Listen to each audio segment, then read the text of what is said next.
Action.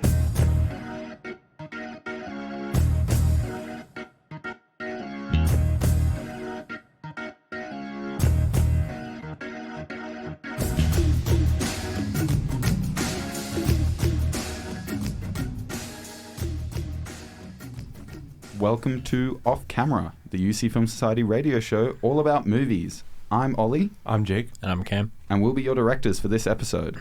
This week on Off Camera, your guest will be Jullian Ignacio. Jullian will tell us about his experience as a second-year film student and shooting short films as a DOP. We'll ask him a few questions about his favourite film-related things and talk about what they've been working on recently. Welcome, Jullian. Hello, hello. So, Jullian, you are a second-year film student and an aspiring cinematographer. What has drawn you to cinematography? I'd say kind of like technology, man. I like shooting, I like just shooting with light, obviously.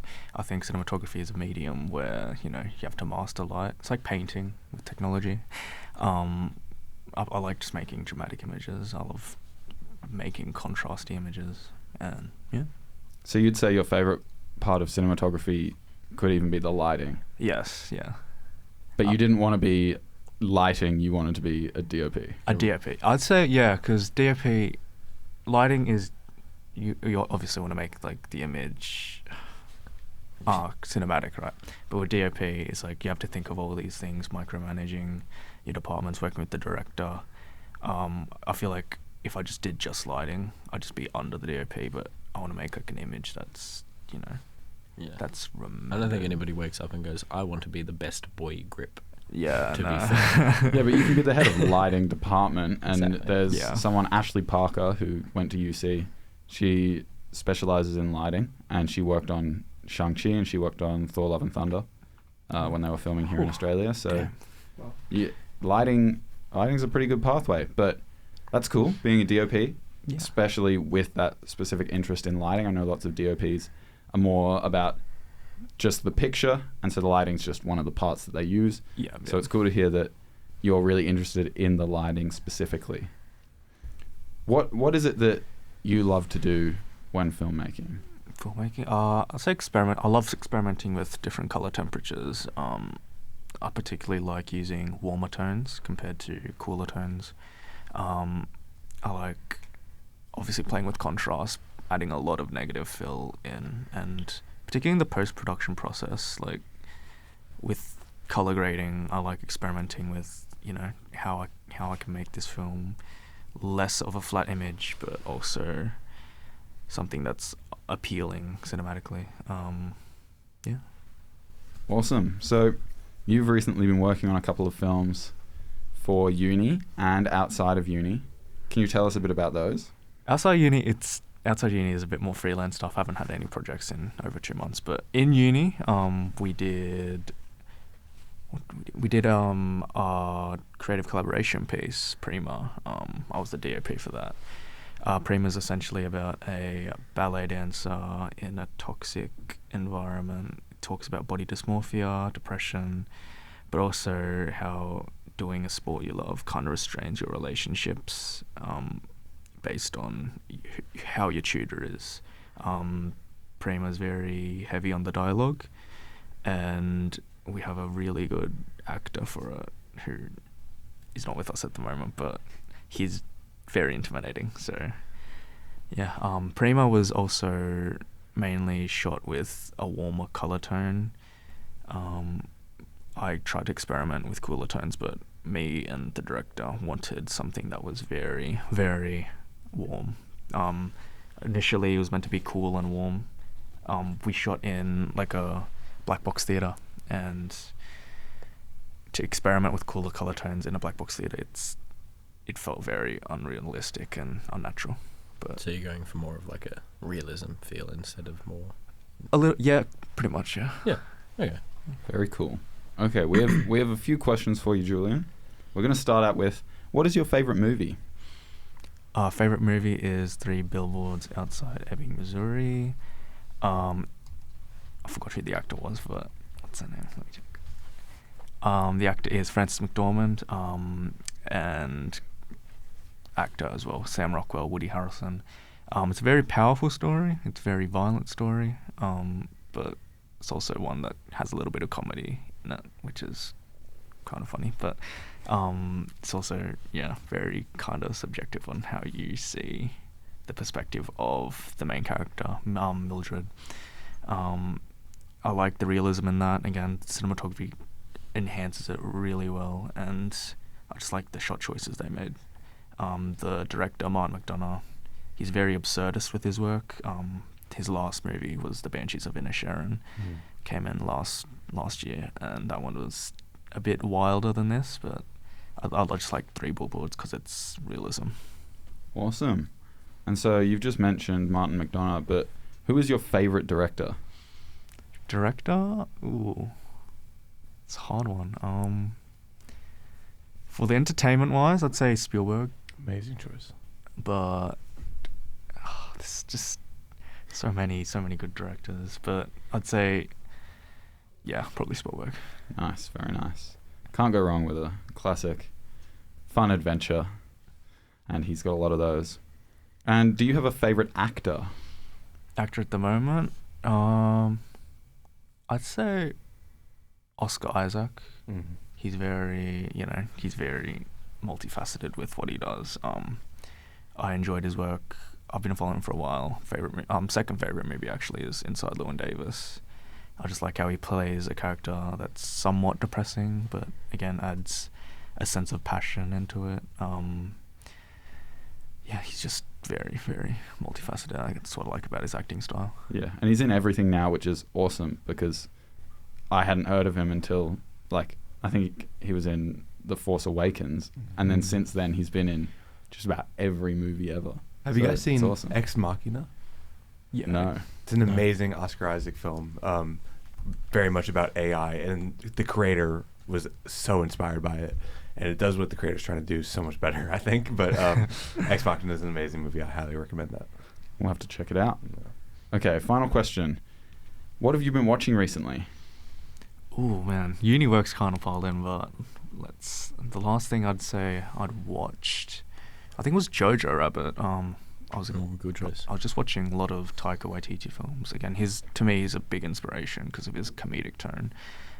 He doesn't really take himself too seriously, but just rewatching Jojo Rabbit, I like how the film's just colourful. The music-wise as well, the soundtrack. He's not your favourite director, though? No. He's up there, but, to me, I'm more into the American-style films rather than New Zealand or Australian, so that's why. Jake is pumping his fist. We're a big fan of Taika Waititi. Yeah. You're talking to the number one Taika Waititi. Yeah, Taika is my favourite director. But I understand that. He has a very particular homegrown style. Yeah. As a Kiwi director, and if you're into those big sort of American blockbusters, or even just the style of an American filmmaker, it's quite different. So that's fair enough. Cam, what have you been watching recently? I watched The Hunt for the Red October recently. Ooh. Well, not the Red October, just Red October. Yep. Yeah. So it's I'd say one of the classic films from the 90s, starring the amazing Sean Connery, who passed away a couple of years ago, unfortunately. Alec Baldwin, Sam Neill, James L. Jones, a whole bunch of amazing actors. It's kind of around the Jack Ryan series. So Jack Ryan is the lead in it. Yeah, is the American James Bond. Yeah. Where they swap around the main actor who plays Jack Ryan every couple of years. But the main plot is it's during the Cold War, and there's a high-tech Soviet submarine that's gone missing, and the Soviets want to find it, but also the Americans want to find it, and we find out that they're trying to defect to the United States. And it's just amazing piece of. It's more very military film, so you see a lot of the systems and procedures that go into what it's like to live on a submarine. But I think it's just amazing storytelling wise. There's so much tension, and the performance from the actors is just one of the best that I've seen. And it's more of an espionage film than like an action spy film, right? There's less of that running and jumping and punching and shooting. It's more of like a... They build the tension with really quiet moments. Even though there is not much action, there is so much tension and you can feel it. Yeah. I really want to see this movie. It's been on my watch list for a while. I feel like it'd be really much my speed. I feel like it would. Yeah, I'm surprised that you haven't seen this. John McTiernan, director of Die Hard, Predator, all these amazing movies. So wow. Yeah, I really want to see it. Yeah, kind of a jump in style though. Die Hard and Predator to for sure. I mean, a very like sort of which low is why key, I high really want to tension. see it. You know. Yeah.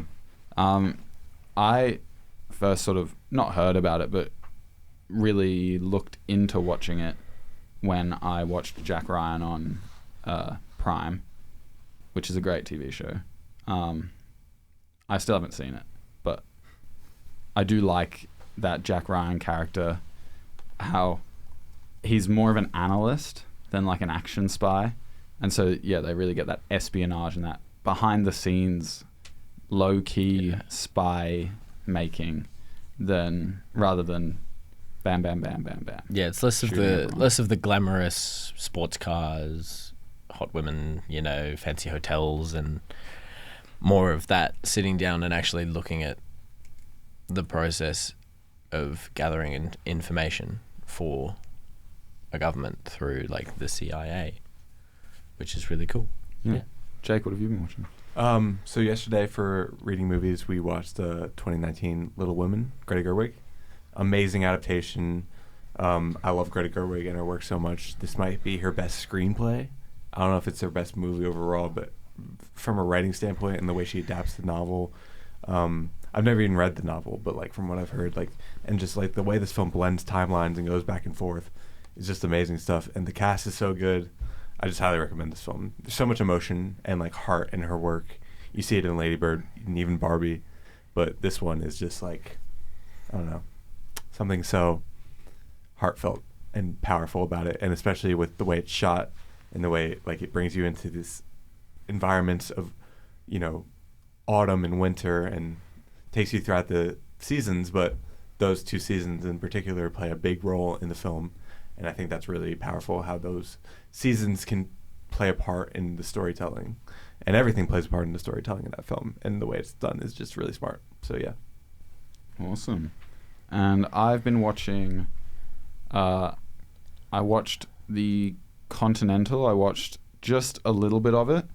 I'm going to watch more because just the opening scene is about 10 minutes and it's non-stop and it was very well made. And yeah, I'm going to watch the rest of it. Didn't have time. That's pretty much all I've watched super recently, except for today's topic that Jake will go into in a bit. Yeah, it was good. I'm looking forward to watching more when I'm a bit more free. I'm keen to watch it. I haven't watched it yet, but it's definitely on my watch list. All right, do we want to go into Pick Your Moment? Absolutely. Let's do it. So, for those who may not know, and for Jullian, Pick Your Moment is a little game we play, we've started playing last week, where we pick a movie and then we each have to pick a moment that we would eat one imaginary handful of popcorn. So say you only had one handful of popcorn for the entire movie, that was the only snack you had, you have to pick what moment you would eat that handful of popcorn. And it's not like multiple bites. It's like one You've mouthful. got like 7 bits of popcorn. Yeah. Okay. So enough to fit all in your mouth at once. You chew it down and it's gone. Like it's one moment. It's not a lot of popcorn. To emphasize a moment in the movie. So the movie this week is The Matrix, the first one with Keanu Reeves. Yep. So Jake, do you want to start us off? You want me to pick my moment first? Absolutely. Okay. Well, The Matrix is just an awesome film, and I could pick so many moments from this. One of the greatest action films, sci-fi films ever. My moments has to be in the lobby of the lobby fight scene. Neo and Trinity have walked in. They've pulled their guns, all the army men are coming to him, and they're doing flips. And my specific moment is there's one tracking shot of Neo behind some pillars, and everything's blowing up besides him, and he's just doing flips. He's just doing barrel rolls, and just the way it tracks, and he's doing the barrel rolls, like, it just looks so epic. So that has to be my choice. So you've gone for an epic moment this time. I didn't really set that up too well, but you can imagine, you just follow him doing some crazy flips, and it just looks so cool. I mean, that's the thing about The Matrix, right? Like, every moment is just exacerbated into a crazy spectacle, and it's awesome to watch. Stages like, so well. Does he have to be doing those flips? No, but they're in The Matrix, and he's the one. So it is that zany kind of video game-esque 90s movie. But that's what I want from like a movie like that. You want it to be over the top, And it works. It within realism, it kind of works because of the premise of the movie. Yeah, absolutely. Like, you could imagine that if that was what the world really is. Yeah. That's a whole other topic. If that's what the world really was, people would be doing that. It would be possible, and you'd be doing that. Like, I know I would be flipping all the time if I could just make myself do that. What I love most about The Matrix is, like you said, it's like a video game. It's like a video game. So they're just having so much fun, even though there are stakes, and you feel the stakes. But it also is just so much fun. It's just a fun movie. Yeah. Overall, yeah. Ollie, what do you think your moment is? There are two, and I could go suspense, or I could go like major moment. And I'm thinking I might go suspense because it's one of the quieter moments of the film, but it's also possibly the most memorable. Which is when he's offering when Morpheus. I've got Loki on the brain, unfortunately. When Morpheus offers Neo the red pill or the blue pill, and it's like, what's he gonna choose? And he's gonna choose the pill that's gonna take him out of the Matrix and let him be his true self, because there's still like an hour plus left of the movie. But it is the most iconic moment. It's the most iconic moment. It's suspenseful. It's also in a pretty quiet moment in the movie where not much else is going on. So I imagine chewing that bit of popcorn and being like, ooh, what's he going to do? Nom, nom, nom. And just really immersing yourself in that moment. It was hard not to choose that moment. There's such an awesome shot in that moment where you see the reflection in his glasses, and you see Neo, and you see in one frame of the glass the red pill, and the other frame of the glass the blue pill. It's such a cool shot. It's still, I don't know how they did that. Like it. Do you guys up there? Julian's just looking at it on Shot Deck. Yeah, it's an unreal shot. But it's such a cool shot. Yeah. And again, back in the 90s, some of this stuff, it was amazing. It was hard not to pick that shot in specific, but yeah. No, that's fair enough. Julian, what do you think I was either thinking, again, I have two scenes in mind. When either at the climax or when he wires himself in and learns kung fu with Morpheus. Oh, that's a cool one. That is a great scene. I love it's so over the top, and as we were talking about it, learning kung fu in the span of like 2 minutes.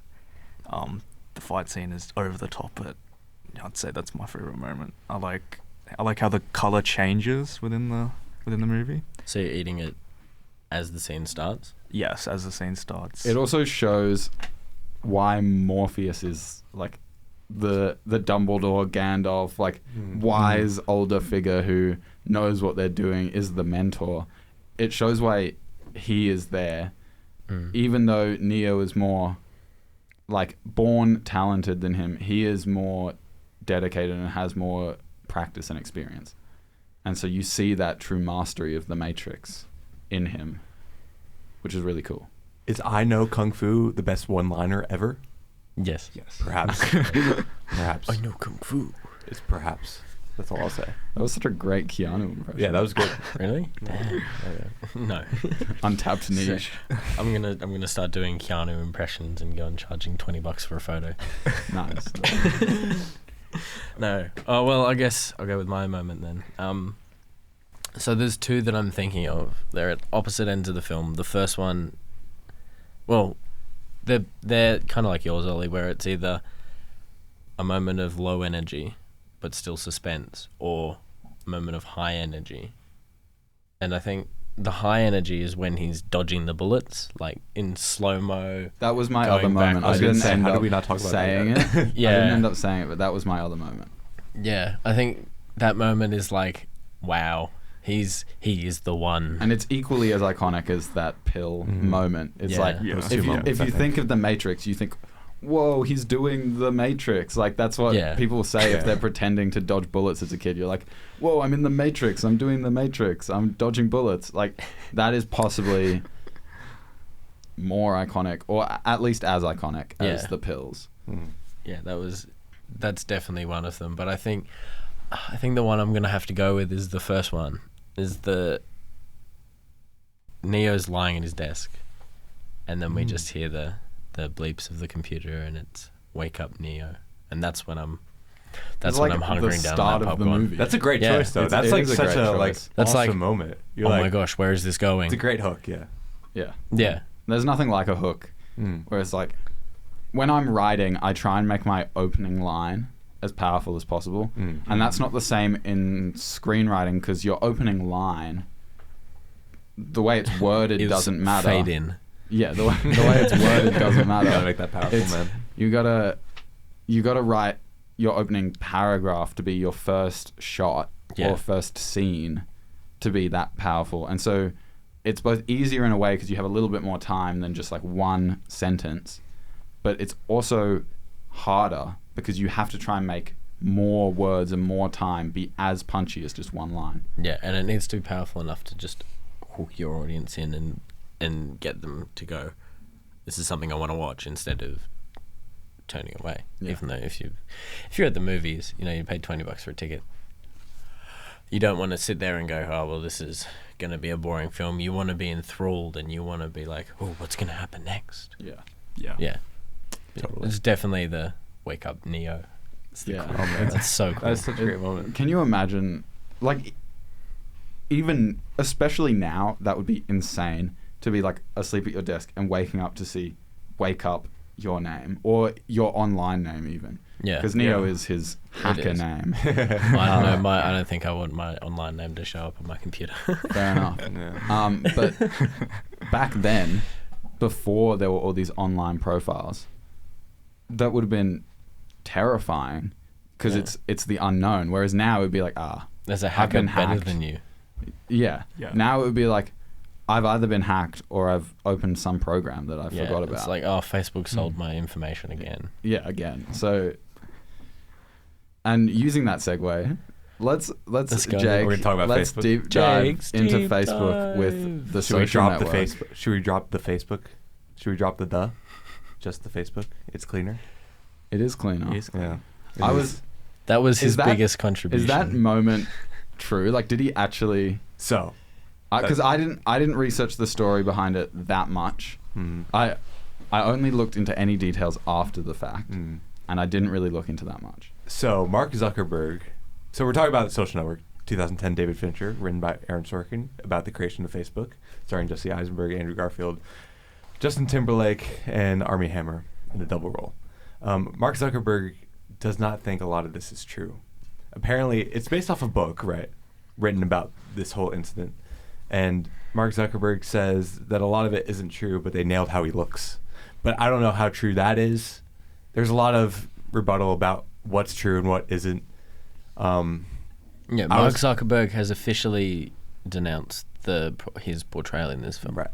Yeah. Apparently, he saw it at a screening and said the only thing they got right was my clothes. Which is really funny because that's so funny to imagine him going to a board meeting in pajamas and slippers. But yeah, I was curious to know how much you guys knew of this story going into the film. I'd much seen nothing. I'd seen a little bit of it, like a couple of TikTok shots, and I knew like the main idea behind the founding of Facebook, like how he screwed over Eduardo and how the twins technically had the idea, but they didn't really write it down or anything. If But they were the did. inventors of Facebook, they would have just invented Facebook. They should have just invented Facebook. I'm going to quote this movie so much during this discussion because it's my favorite script of all time, I think. No, it You was, said that about Boogie Nights. Well, and yeah, these- I know. I say so much about this is my favorite of all time, but there aren't many films that you don't enjoy and that you don't love. This is a very straightforward script. Like Boogie Nights is Yes. wild. yes, And it's very well written. This is also very well written, but unlike Boogie Nights, which is all over the place, this is straightforward. Like you can see where it's going. I appreciate the script most for its dialogue. I think Yeah. like there's so many lines that get stuck in your head, at least for me. And there's so many conversations in the back and forth, and the pace of it. The first scene on page is like 8 minutes long, and they got it down to like 4 minutes. I read after watching it the first time that the original script is 160 pages long. The movie is 2 Wow. hours long. Wow. Whoa. It's crazy They because cut they speak so 40 fast. minutes worth of. No, they speak so fast. Yeah, It's yeah. all in there. Yeah. Yeah, but Which is it's crazy. Not, it's not too fast that you don't understand it. No, It's- it works so well. It works really well. Yeah, and pair that along with the music in the film. Oh my God, the score is so amazing. Who And scored it? Trent Reznor and Atticus Ross. Trent Reznor is the band leader of this band called Nine Inch Nails, which makes really electronic rock music. But they also have moved into movie scores. They do all of David Fincher's films now, pretty much. They've done some other stuff, but yeah, the music is so amazing, and the performances as well. Like, there's so many performances that just blow me away. Like, Justin Timberlake has no right being this good in the movie. I was curious to hear what you guys thought of his Yeah, performance. I thought he was great. He I did hated him. Yeah. Right, yeah, but exactly. That's the I intention. thought his Yeah. acting was great. Yeah. And Andrew Garfield, it's an iconic role for him, Oh, and probably absolutely. his best. It's Yeah, I one was of going my to favorite. say, Spider-Man's still up there, but this is definitely. this is his possibly his most nuanced in a way, and I hesitate to say that because it's just human emotions, and Spider-Man is actually all about being a human, and so he's very nuanced in both of those roles. They're sort of the biggest roles I've seen him in. Tick, tick, I boom. haven't seen it. He is an that's a great he is an performance. incredibly emotive actor. Yes, Yes. he can get to those depths Mm. and reach, like, because he gets so angry in this movie, so absolutely devastated, and then there's also like the bewildered moments. He's so funny. He's hilarious. He's in my mind, he's the main character of this Yes, story. I agree. Even though we spend more time looking at Mark Zuckerberg, and obviously he's the more well-known one of the two, it's Eduardo's story, this Yeah. movie. I agree. He's And a this hard- book. The book was written by Ben Mesrich, if I'm saying that right. But Eduardo was his main consultant for the story, though after the lawsuit was settled, Eduardo cut contact. Mm. Ah. He's the heart of the story for me. When I rewatch this movie, I watch it for him. But Yeah. Jesse Eisenberg as Mark Zuckerberg is like perfect casting. Oh yeah, Oh, Jesse yeah. Eisenberg does a great job. He's unreal. in And this I film. think the final line of the movie perfectly sums the whole movie up. You're not an asshole, Mark. You're just trying to be. and such a good. And sorry, go. it's like, I started the movie not knowing anything, not knowing that Mark Zuckerberg was going to be a dickhead, not knowing like really anything about. I started the movie not knowing that Mark Zuckerberg was going to be bad, or even just questionable in his actions.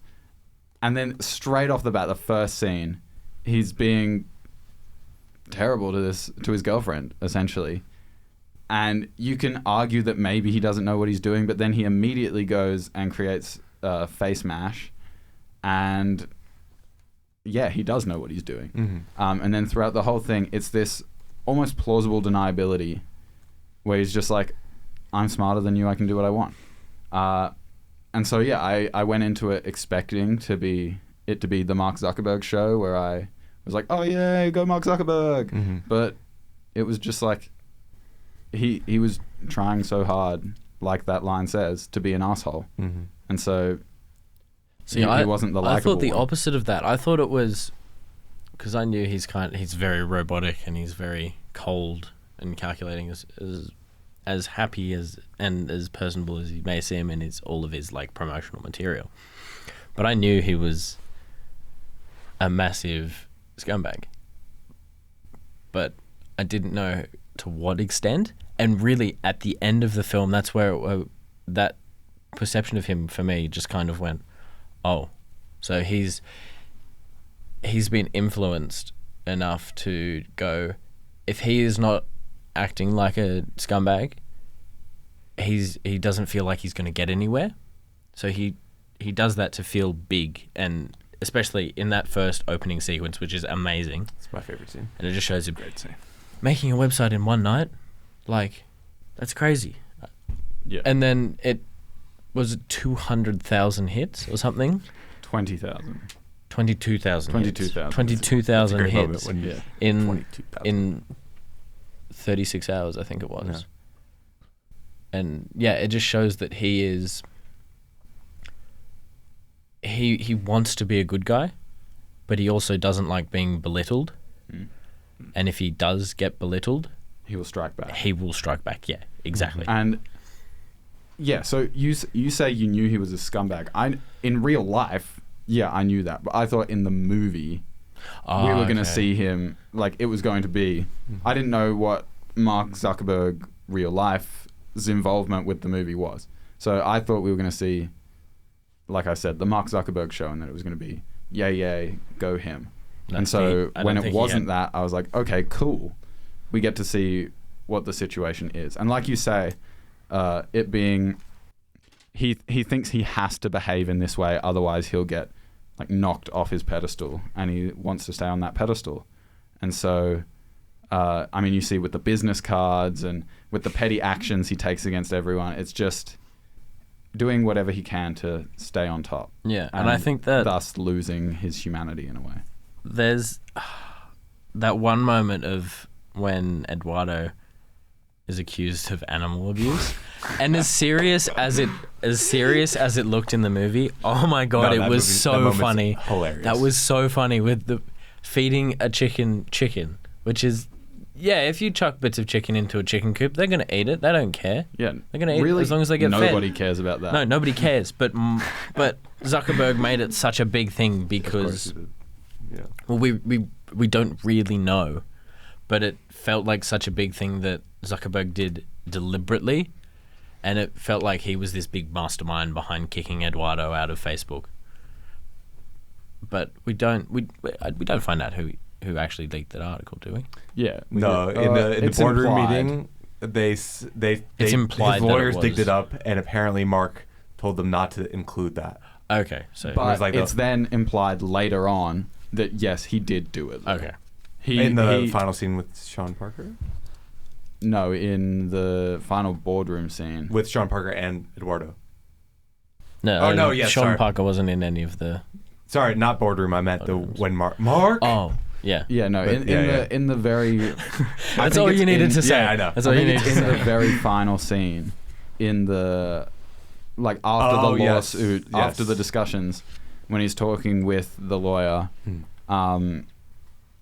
it can't, like he doesn't say it, but it's clear that yeah, he did make the article in the first place. Even if Yeah. he defended Eduardo and said don't put it in the lawsuit, he still in the first place made it or leaked it. Yeah. That Okay. becomes clear. And I don't know how much of this is true. Like I said, No. Yeah, yeah. This is all alleged, Mr. Zuckerberg. Please. Don't. Everything is alleged. but I think this movie is just so entertaining that I just kind of. I mean, it could be about completely fictional people, Yeah. and it would still be about the creation of a completely fictional company, and everything else could be the same, and it would be equally as fantastic. But I think because it's about Facebook is why it resonates so deeply with Yes. everyone, and I think it's the film of like our generation that defines our generation for that reason. Yeah. Because it's about our times, it's with movie actors that we all know, and it's just got so much relevance to the world we live in today. Even now, What is so funny though is the final scene where Mark is refreshing the page to see if Erica has accepted his friend request.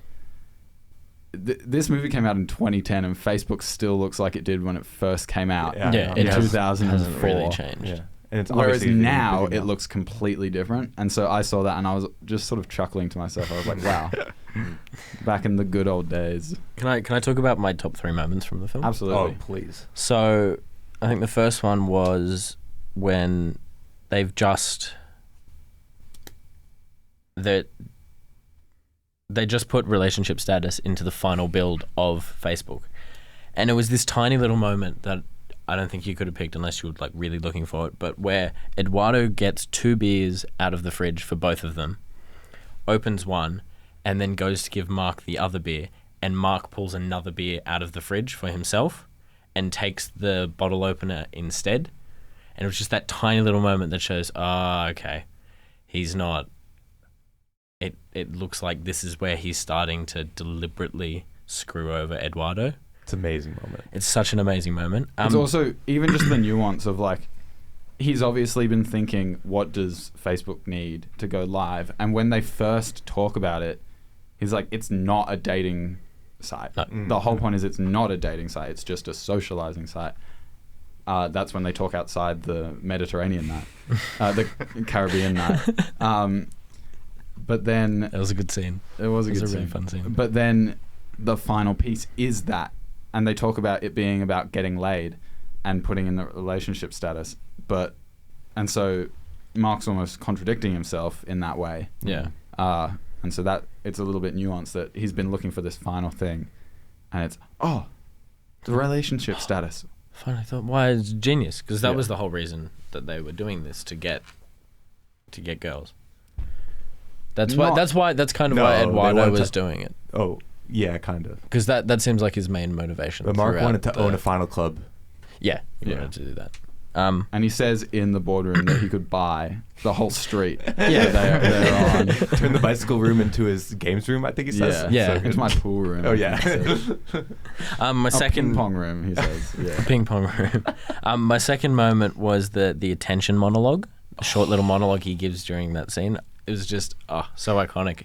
Yes. Really well written, and Jesse Eisenberg, just his portrayal right there. That was just that moment should be so cheesy. That moment should be so corny, but he sells it so well.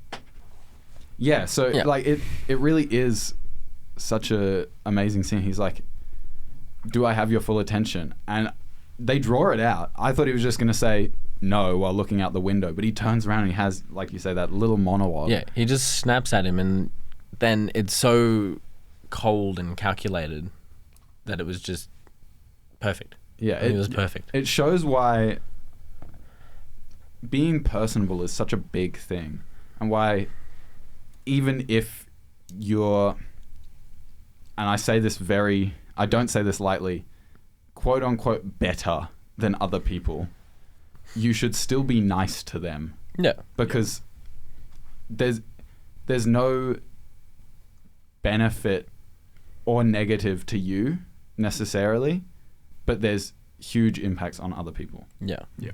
Exactly. And so if it's not going to negatively impact you to be nice to someone, but it's going to positively impact them, you should, right? Like that's the human condition.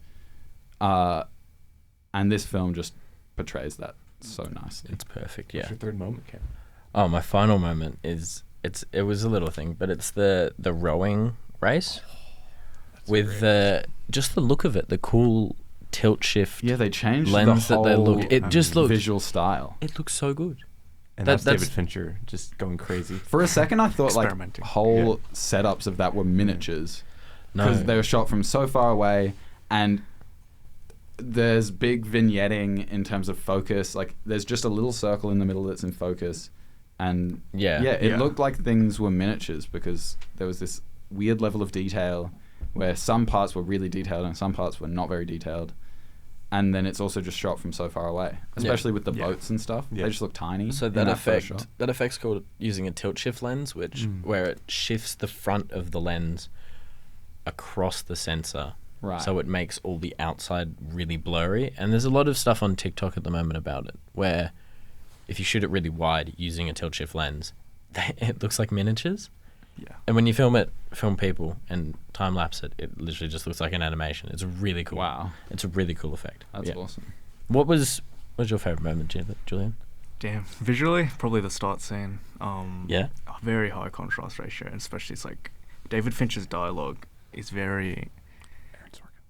Oh, wait, that's the one. Aaron Sorkin. He's very rhythmic. Sorry. About his dialogue. I'm pretty sure I saw an analysis. It's been so long since I watched this movie, but I saw an analysis on the start scene that he paces it I think in 7. It's kind of like music where he paces it in, I think in a beat of 7.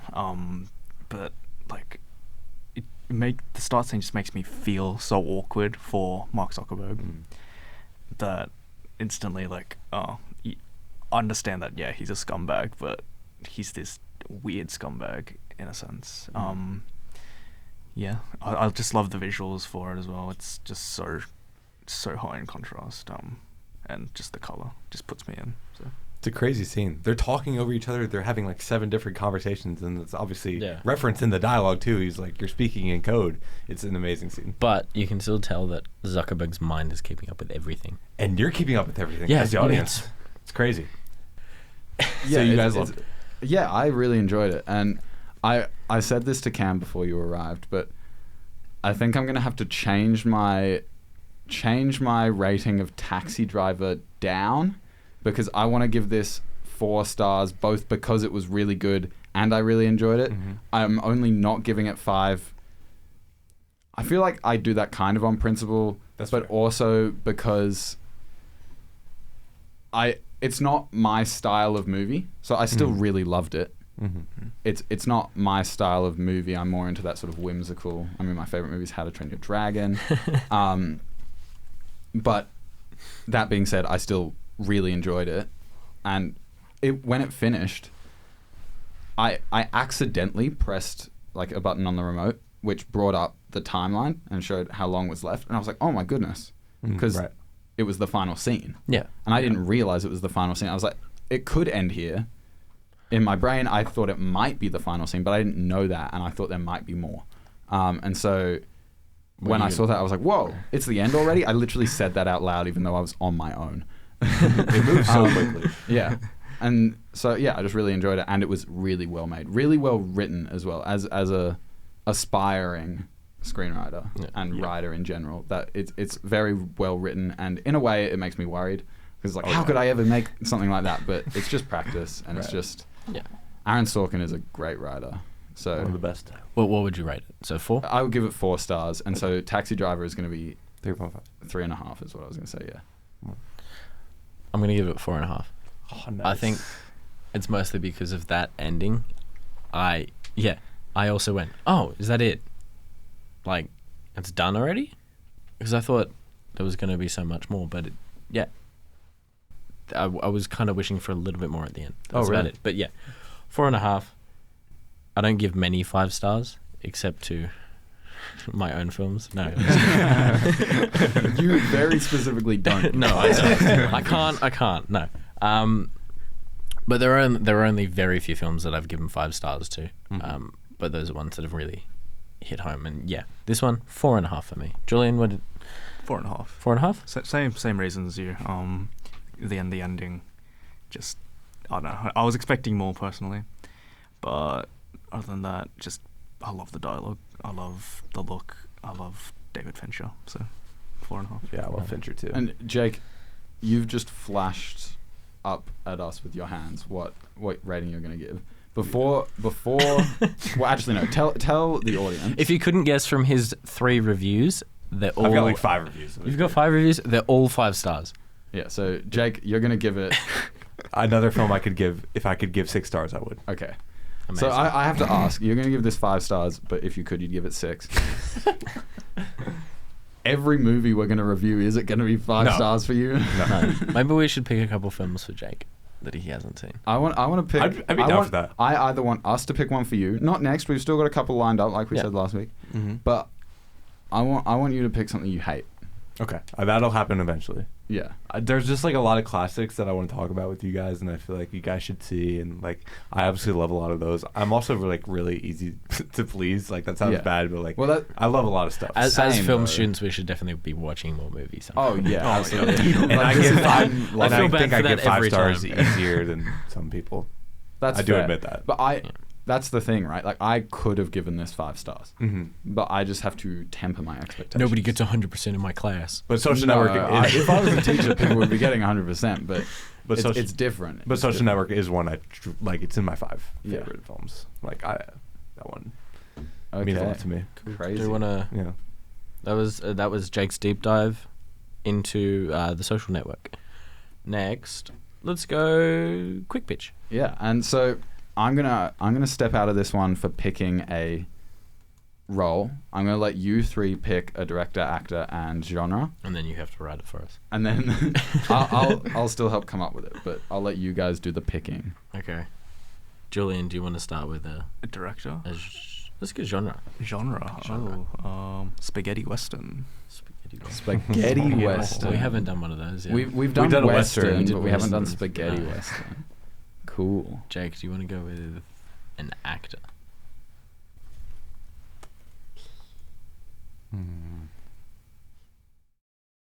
Do I do someone that's out of the box or someone that fits into that role like pretty perfectly? We did Out of the Box last week and was most of the time. Quentin Tarantino as the Western director. He's literally made a spaghetti western. But, Yeah. Give me Matthew McConaughey. Matthew McConaughey. Ooh. Yeah, I can. That works. That works. It does Okay. work. That does work pretty well. I'm going to go George Lucas. George Oh, Lucas. Wow.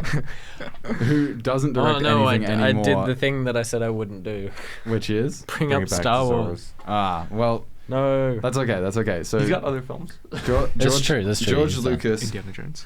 would never have had the opportunity to work with Matthew McConaughey because he stopped directing before he was like big doing that sort of role. Yeah.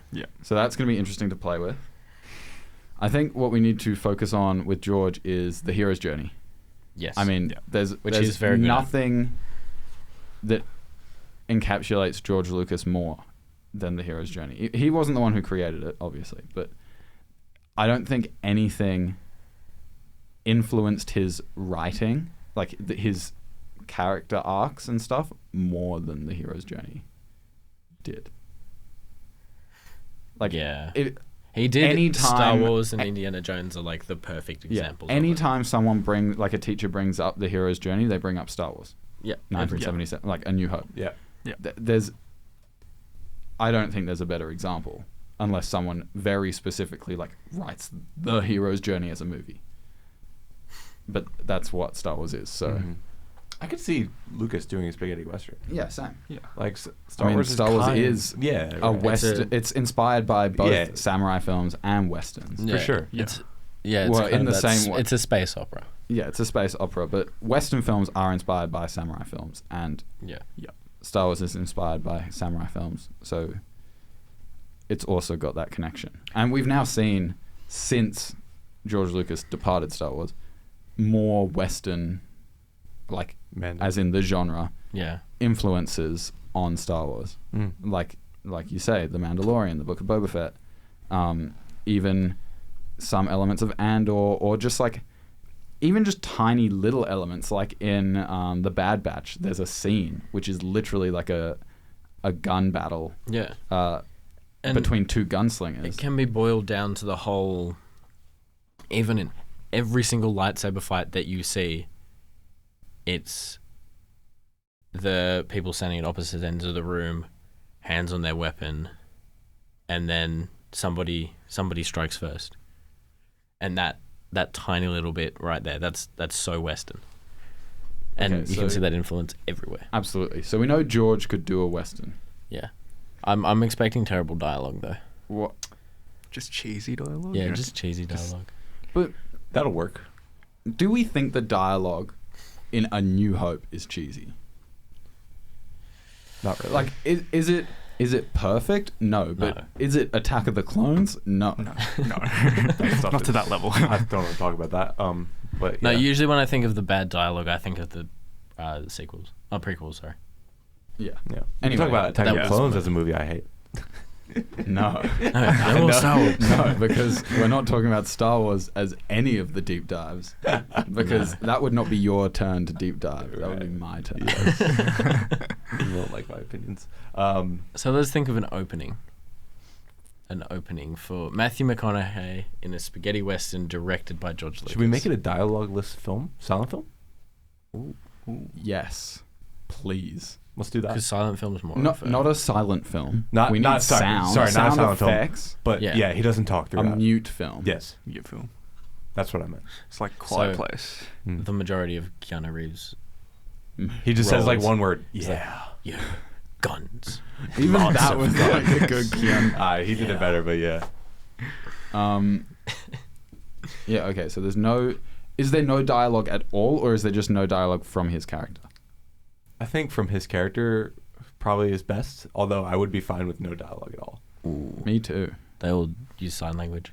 No, it's just like, In Braille. I feel like you could have no dialogue for most of the scenes, Mm. and then no dialogue from him at all, and then You just some dialogue in just a couple of scenes. Lucas would crush it too because all his films, he's like such a great visual filmmaker. Yeah. Obviously, Yeah. he's not Yeah. the strongest writer. So And then Ben Burt, if he brings him along Mm. as Lucasfilm's head of sound. Mm. And I want Spielberg Would to be get involved with this fantastic. because I'm thinking of Indiana Jones right now, and him and Spielberg did that together. Yeah. Yeah. So I feel like if Spielberg had a little touch on it, maybe like as an executive producer, this film could be amazing.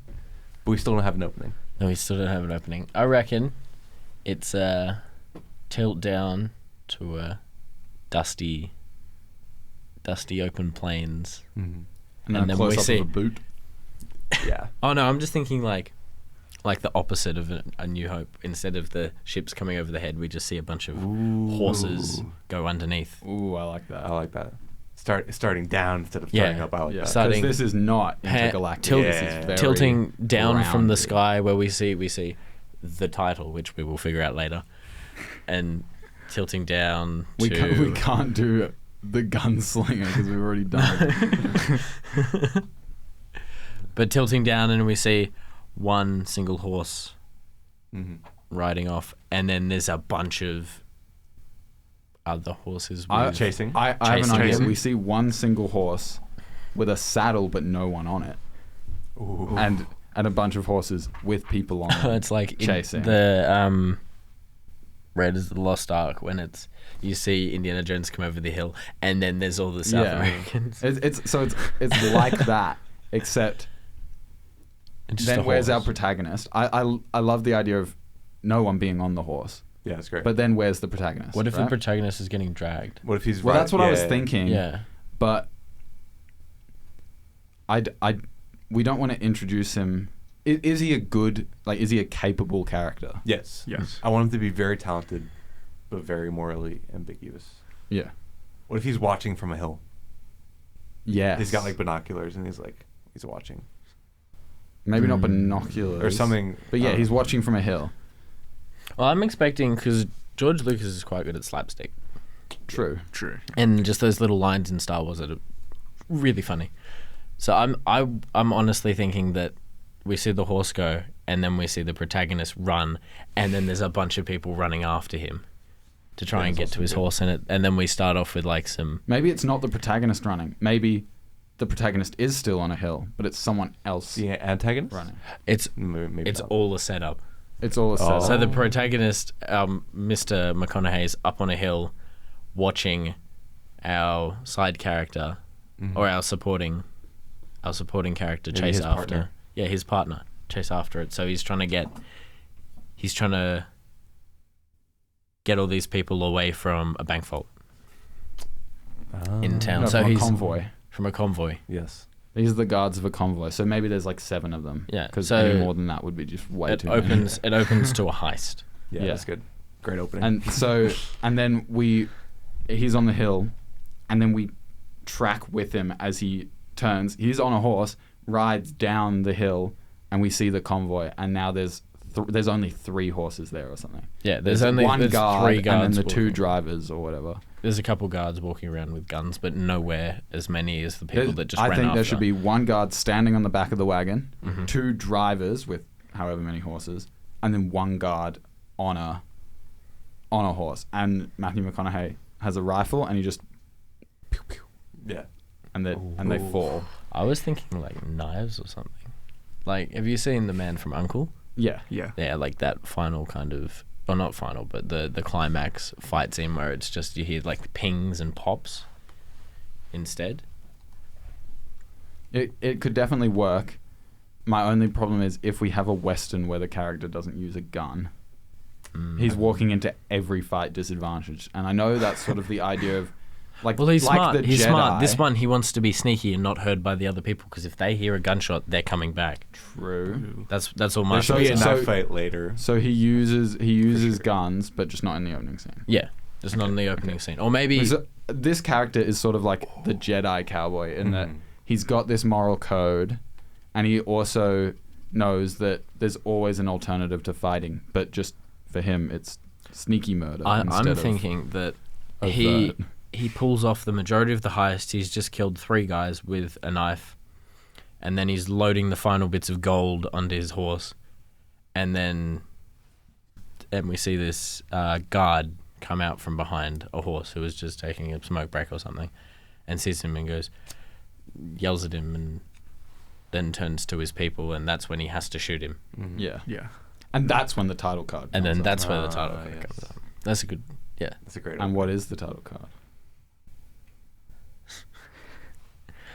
This is the hardest bit. This is always the always so hardest hard. bit. You're What- looking. Star Wars. Julian's looking at the good, the bad, and the Indiana ugly at the moment. Jones. Great. It's pretty simple titles with George Lucas. Indiana Jones is such a great character title. Yeah. What's our protagonist's name?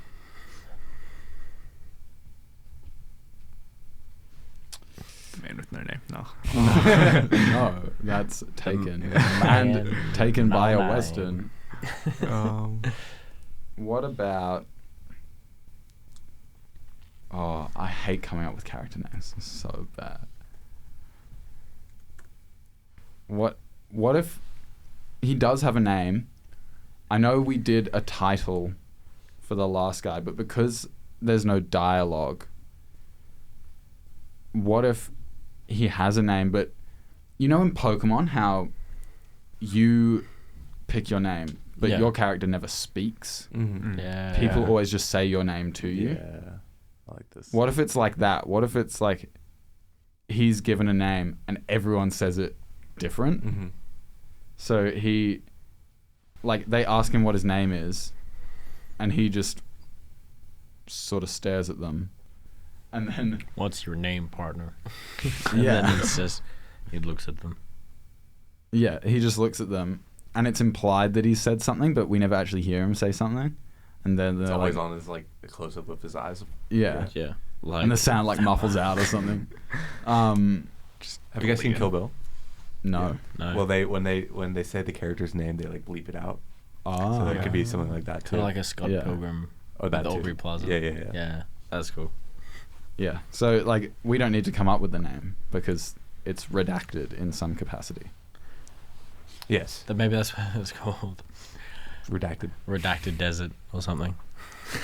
Silent Killer. That's That's that's actually, definitely a movie. Yeah, it oh, has to be, right? absolutely. But I That's love it already still. a movie. Yeah. Wait, let's make sure that's a movie. Yeah, let's Silent Killer movie. Yeah, movie. Director Peter Cameron, cast Mark Mitchell and Tim Prendergast. What? This is the only It's one a I could short find film. on. It's a 2018 short film on IMDb. Okay, we'll call it that. A Then. mobster conspires. A Okay. mobster It's conspires with it's completely chef different. to poison a patron at his restaurant. There's no feature film titled it. No, things so are good. let's go. That's good. It's the sun. When George Lucas uses it, then no one can use it anymore. Yeah. But for now, I think we're good. Okay, we've called it Silent Killer. I love it. It's a pretty stereotypical name, but I like it. Still. Final thing we need is a Yeah, but climax. so is Star Wars and Indiana Jones. Like, it's just Not back then. what's happening. Now it feels well, like yeah, true. Desert Brawls. That's definitely a mobile game. Oh, absolutely. But okay. We need to finish up soon. So let's figure out a climax. Is there Climax. a big bad conglomerate? Like, there's the Yeah. Empire, there's the Nazis. They're the villains of Yeah. Star Wars we and need Indiana one. Jones. We need one. What do you want? And even in like THX, the The villain Pink- is the like the Pinkertons. organization that the guy's trapped there for. I haven't seen THX. Neither, but I Yeah. just know that. The, I really wanna watch the it. Pinkertons. Red Dead. Red time. Dead. This is Oh, just man. live action Red Dead. This is Right? just Red I Dead didn't even- except I didn't- quiet. I didn't even think of that. But it could be it could be the Pinkertons because they were a real organization that were Yeah. hunting bounty hunters and cowboys. Something like that. Like Give him another name, maybe. I'm kind of picturing the story of Big Iron, the song. Nice. With, like Texas Red. Yeah. If anybody's Is that his name? Is his name like Red? Texas Red. What if Red it's just short for redacted? Well, Matthew McConaughey is from Texas. That's true. We can't call him Texas Red though. No, but he's Red short You for could call redacted. him like North Dakota Red or like Wyoming Red. Wyoming Red. Nevada Red. New Mexico Red. That sounds like a cigarette brand or something. New Mexico Red. Marlboro. Acted. Yeah. Red. And then it's just blacked out. But I feel like the climax is him. The climax could be something subtle. Like instead of being a gunfight, it's he buys his freedom or something. I would like that. A lot more. He brings in a bounty to the Pinkertons, like some guy who's been a worse like cowboy than him. So if he has an altercation because of the opening scene, the Pinkertons come to his house and go, "Sir, you're under arrest." And he goes, "Actually, give me 1 day head start, and I will go and get this guy. I'll bring you the guy on this man. your like the top guy on your most wanted list." Yeah. And then they go, "Okay, you have half of that time." And then he starts off, and then they start off a bit later. But he becomes 12 hours. I kind of want to write this. John Wick 3. Yeah. Well, I wanted to write last week's one with the empty whiskey bottle. However, I don't Unopened think I empty could whiskey do no doubt. yeah, fair. the dude where's my dad. That's a good one. That's all not I'm what gonna. it's called. No, that's all I'm gonna You're remember. killer though. at these openings, Ollie. You did last week with the whiskey, and the opening this week's Yeah. really good with the horse. Yeah, I don't know. You do well. Maybe that's Maybe all I you can should write. do that. You just write the opening Maybe for I a lot don't of know. movies. Maybe I don't know how to write.